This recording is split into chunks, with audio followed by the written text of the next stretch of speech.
afternoon, Jack. Thank you so much for joining me for a conversation to help us understand better about the impact of COVID on people who use drugs and drug markets.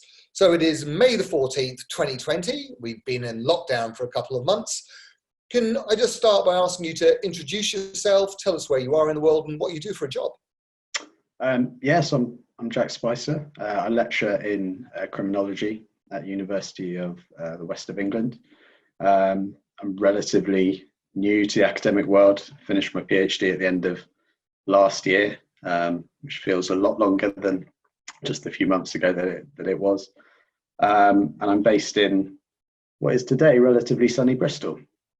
Right, it's all right. Take it when you can get it. And the reason I wanted to interview you is that we're part of this group that meet up on a Friday talking about drug markets around the UK. And every week you produce this amazing summary of all this stuff that's going on. And I just thought, I think we should ask Jack about how you even go about getting that information. So before you start telling us about what you've learned, can you just talk us through about what's the method that you do to try and figure out how drug markets change during a crisis like COVID? Well, I think the little bits that I've been doing alongside other people have been trying to complement some of the surveys that have been going on. As you know, there's quite a few surveys out there now looking at the changes in the market. But what we've done really has been a number of approaches. One is to set up a Google Docs document, where people can just add little changes to the market in relation to each drugs or general insights as well. Release have set up a confidential email inbox as well, where people are just able to send in any and all information they want about various things. And then so generally I try to, often taking a lot of it with a bit of a pinch of salt sometimes, just try and collate it at the end of each week, see what's happening, see if there's any noticeable changes, variations between regions. So who are the people who are submitting information? Are these just random people who buy drugs? Are these people who work on the front line? Are these police? Who's giving this information? Yeah, so it's all of those people and more really. It's some drug service workers who are sort of there on the front line and hearing a lot of stories. There's some police intelligence which comes through most weeks, which is really, really useful. There's drug user activists. A lot of those people who are part of that sort of national drug monitoring network that Niamh Eastwood has set up. And then there's also just quite a few random people, I guess, who send in the emails to the email inbox as well. And so you're working with Judith Aldridge at Manchester to kind of run a survey that's looking at changing drug markets as well. So before I ask you to tell us about some of the findings you've learned, one of the things that I've picked up doing these interviews is that there's huge variations across different countries in how drug markets are affected. So my first question is there much regional variation in the UK when it comes to the impact of COVID on drug markets? There's a bit, probably not as much as we might have expected. And then often within regions themselves, there's variations. So in more urban areas, generally speaking, availability seems to be, drugs seem to be generally more available across all drugs. And then in more provincial, more rural areas, again, as you might sort of expect intuitively, really, availability seems to be reduced. So there's some variations between regions, but then within regions, there's also some variations based on the characteristics of particular areas as well. So the further you move away from the point of importation, if you will, the more likely supplies are to dwindle. Do you think that's because the normal kind of supply lines from big cities into rural areas are less effective now, maybe because of increased risk of the police stopping them or something, or is there another reason? I think that seems to be, one of the key reasons. I think a lot of rural areas or more provincial areas, I guess, over the past few years have seemingly become increasingly dominated by out-of-town dealers, county lines, whatever you want to call them. which has perhaps meant that now that traveling has become more restricted, more difficult, people often stick out more. If you're getting a train down to, I don't know, Southend-on-Sea from London or something like that, you're going to be probably less willing to want to do that. So perhaps those sort of changes that we've been seeing in the market over the past few years have now influenced some of the lack of availability in those areas more recently because of COVID. Okay, so let's start with drugs we would consider as causes of major problems for both health and crime. So heroin and crack. What can you tell us about the changes in the heroin market in the UK over the last couple of months? So there seems to be, at a wholesale level, there seems to have been a bit of an increase, not a huge increase, especially not in comparison to cocaine, it doesn't seem like, but it seems like wholesale prices have gone up by a few grand, maybe sort of £18,000, something like that. Generally speaking, availability seems to be reduced, but if you're prepared to do a bit of calling around, if you've got a few numbers, generally speaking, and if you've got the money to buy it, which I think has been one of the main problems, people are able still, generally speaking, to get heroin. So I think in some ways, it's there if people want it. But actually, one of the main things which a lot of people have been saying is actually for a lot of people, it's been quite difficult actually to raise the money to buy it. So in a way, we may not actually be aware of the fact that there is less supply because actually there may be reduced demand because maybe more people are in treatment and they are simply not able to generate the revenue. So we're kind of buffered from really noticing anything significant. Yeah, I think so. And there's been a few reports of people sort of self-detoxing or deciding not to use, or certainly not use as much because of fears of or rumours at least of what's being put in it as well. So let's kind of just think about those rumours. I'm assuming the rumours are heroin cut with fentanyl? Yeah, and some other things as well. So people reporting, their faces going numb after using it. People having fits as well, which was coming out a couple of weeks ago. So that seemed to be what some people were sort of suggesting, and then being sort of scared off a little bit because of that. I mean, the fentanyl one's the interesting one because certainly, I think you were in those early meetings where Neve and Eastwood and other people were sort of saying, well, the main fear from this is perhaps fentanyl entering the market. And that there's a few rumours, again, going around about it, either being in the market or soon to come in the market. But certainly at the moment, it doesn't seem to have come to pass yet. Okay. And about cocaine, you said there had been some price rise in heroin, but not as much as coke. What's been the impact on coke prices at an import level and then down to street punters?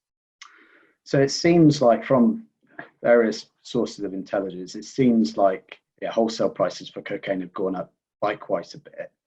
So previously being about 30,000 per kilo pre-COVID, now going up to maybe 45. I think there's one report of up in Scotland of being about 51,000, which is obviously a really significant increase.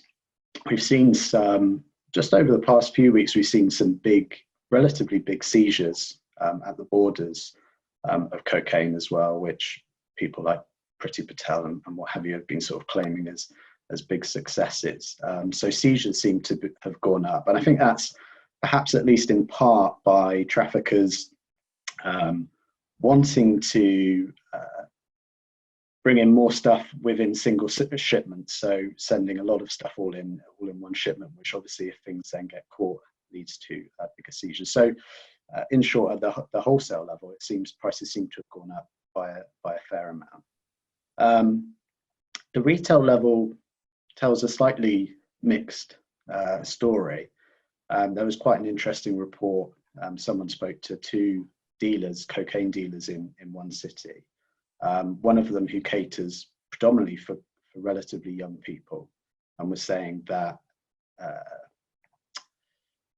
demand was relatively stable and his business hadn't really changed too much. And then another one who catered generally for sort of more middle-aged, middle-class users, saying his business had completely gone off. So prices seem to have gone up at the retail level a little bit, but perhaps not as much as you would expect given the changes at the wholesale level. And that sort of two-tier market as well between the very high purity and the much lower purity seems to have remained pretty stable as well, or perhaps been further reinforced because of this. Okay. How about drugs like synthetic cannabinoid drugs, spice drugs that we associate now with marginalized homeless populations, but maybe we associate less with kind of organized crime and things? We got any idea about what's happening to those drugs?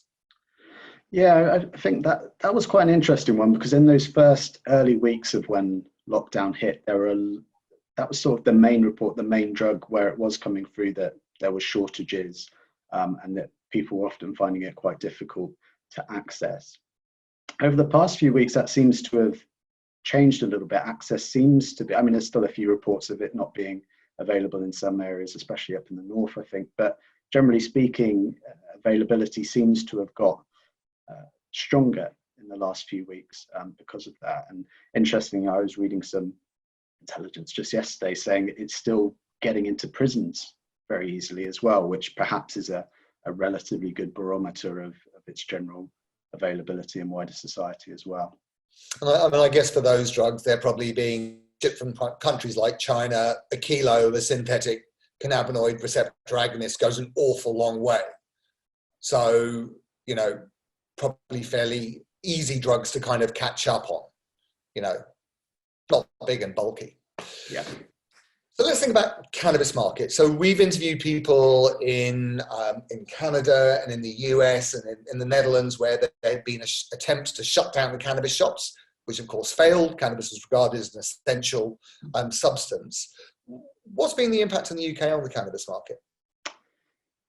Cannabis seems to have been arguably probably the most stable illicit drug market. Seems to have remained almost remarkably stable, actually, in terms of availability. Prices seem to have gone up a little bit, certainly at the start, but it seemed to have stabilized pretty quickly.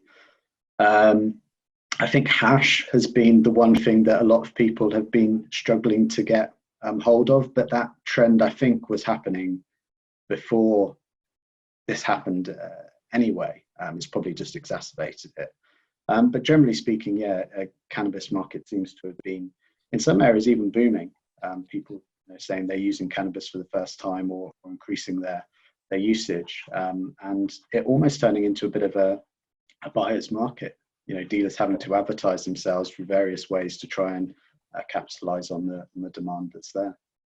Is the market stable because the UK produces an awful lot of its own cannabis, or is there another reason? I think that's certainly one of the main reasons.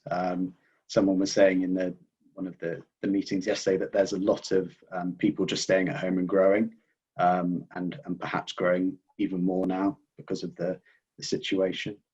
So I think that seems to, have been one of the reasons why it's remained so stable. So if you recognise that it was going to be a problem in January and you planted in January, I guess 3 months would give you just about enough time to get a harvest if you've got a setup, because the UK certainly ain't got the weather for outdoor growing. No. One of the things I was really worried about at the start was, with a possible decline in access to heroin, was a displacement to prescription medications. So benzodiazepines, tramadols, pregabalin. You got any information on those sorts of drugs and whether they're becoming more popular or more sought after? Or yeah, I think that's another one of the key trends that's come out of this. Really, is the demand for benzos and other similar substances, and in some areas, people finding it really difficult to get hold of them, and then in other areas, them seemingly being quite widely available. It was quite interesting in one area. I think it was up in the northwest. There was someone who was within the local drug using community was actively advertising himself to others about being able to gain access to the dark web, or being able to coach people to gain access to the dark web, because on there, those types of drugs are very available and often a lot cheaper than you would be buying off the streets as well. So perhaps we've seen more people purchasing those types of drugs from other forums as well. Because I imagine those people who were getting their benzos from a GP may now be finding it more difficult to get a GP appointment. Those repeat scripts that may be supplying other people aren't available. So I guess the worry is that they might go to novel benzos like atizolam, drugs potentially with a riskier profile. And benzo withdrawal is really nasty. So yeah, you really don't want people wandering around the streets in benzo withdrawal. And I spoke to someone in Dublin, and they had started providing benzo maintenance to that group who were running out of street benzos and falling apart. And that's something, it's not very common practice among UK prescribers because of the risk of diversion and misuse and things. If I gave you a crystal ball, assuming that things ain't going to get back to normal for at least another 3 or 4 months, but people may slowly be able to go out and socialize, do you actually think we're going to see any significant impact on the drug markets? Or do you reckon by the time people start going out and using, actually supply will have caught up and really it wouldn't have been all that? Yeah, it's an interesting question, one that I've been thinking about a little bit. I mean, I guess the indication of just how stable, generally speaking, the market has been over the past couple of months would indicate perhaps there's not going to have been major changes. I guess one thing I've been thinking about, I mean, I guess, people like yourself and others have been talking about the potential benefits that might come out of this longer term in terms of treatment, for example. So more people entering treatment, different, better ways of providing OST and stuff like that. I don't know whether there might be some potential benefits that might come out of this in regard to the drug markets and reducing harms in the drug markets. I mean, one thing is better hygiene practices of dealers. I'm kind of skeptical about whether that would maintain in the long run, but it may well do. So do you have any evidence that dealers have upped their game in personal protective behaviours and are wearing gloves when they hand deals over? I mean, is that happening? Yeah. So the analysis that Judith Aldridge did of the initial findings from the release survey seemed to have found pretty strong evidence that a lot of dealers, and again predominantly for cannabis and those types of drugs, are adopting those kind of more hygienic practices, maintaining 2 meter distences. Are they chucking the deal? Yeah, chucking them or doing dead drops. Okay. Encouraging people not to use cash, so doing wireless transactions, sanitizing the cash if they are using it as well. And actually, it's this kind of overlap between hygiene practices and I guess the market kind of advertising themselves as adopting those practices and making them more appealing to potential buyers as well. So advertising when they're sending texts out saying people, highest hygienic standards are being adopted, etc.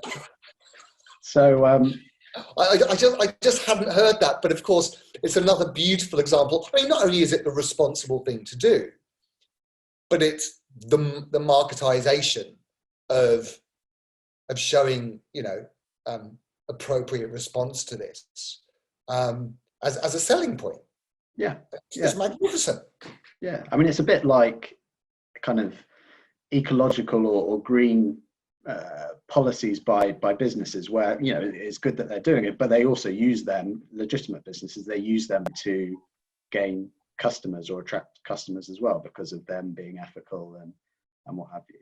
I mean, I haven't really heard about those types of practices being adopted by heroin and crack dealers, who perhaps might be the ones that we really would like those types of practices to do and to stop plugging it in areas and dealing out their mouths and stuff like that. So but there's nothing to say that there isn't those types of practices going on, perhaps at a slightly lesser level.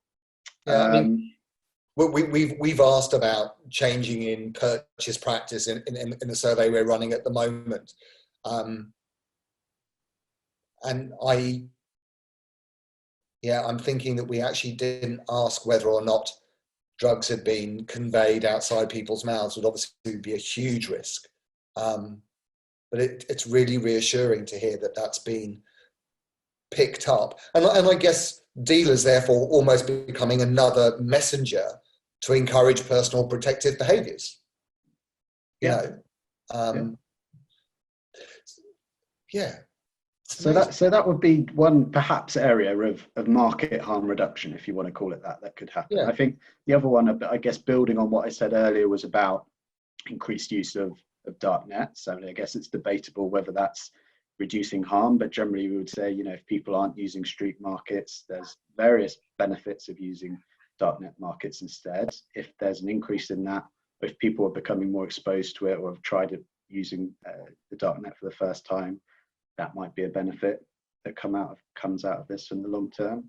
And I guess another one perhaps is the policing of people who use drugs as well. I know you've spoken to great police officers like Jason Q, for example, but perhaps the message starting to get through to others as well that arresting people, stop and searching people for people who use drugs under any circumstances is not probably the best thing to be doing. Yeah, my sense is that's going to show huge cultural variations, and we're specifically asked in the survey this year around the impact of COVID on policing and whether or not it's actually more intensive, because of course when there was lockdown, some of the very few people left on the street were those marginalised, vulnerable drug-using populations who suddenly were very visible to the police.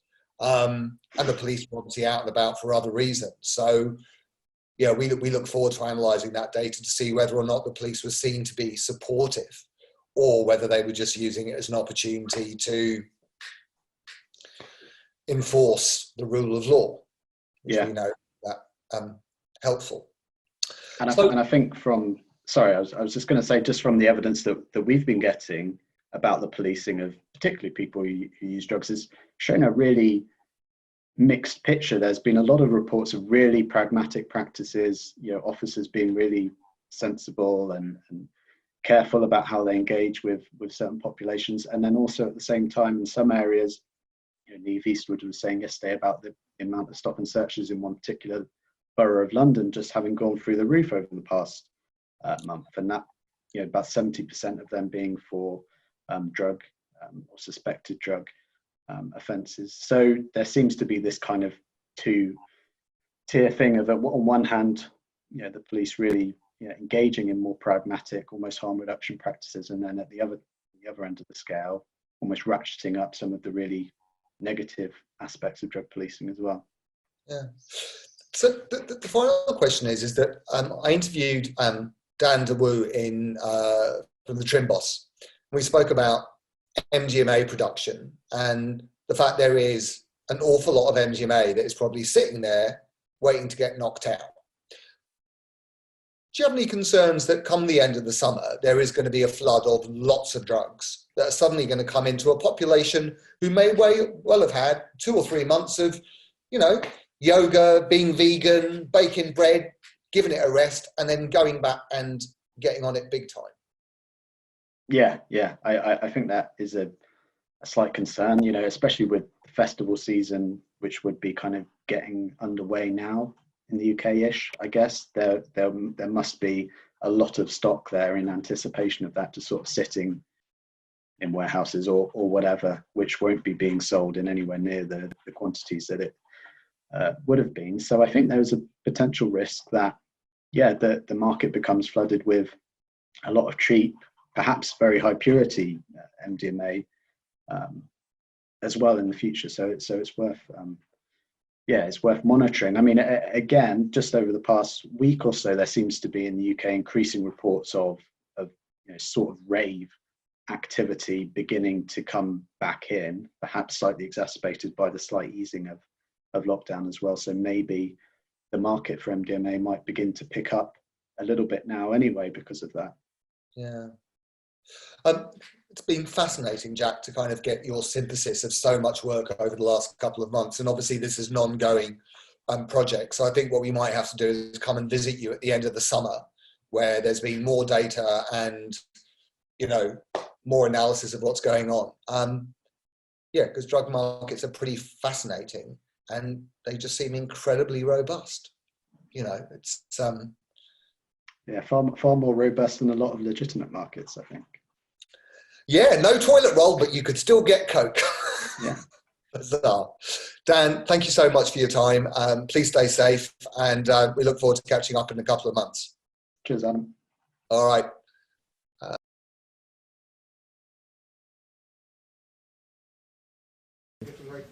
Right, and then I see the disinfectant where it knocks it out in a minute, 1 minute. And is there a way we can do something like that by injection inside or?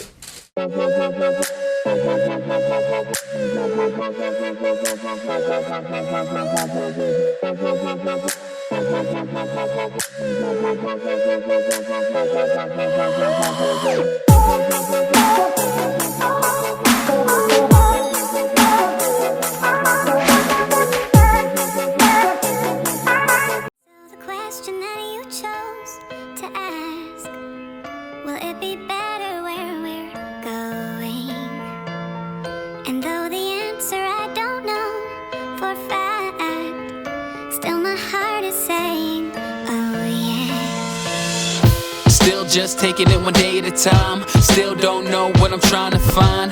Really, I don't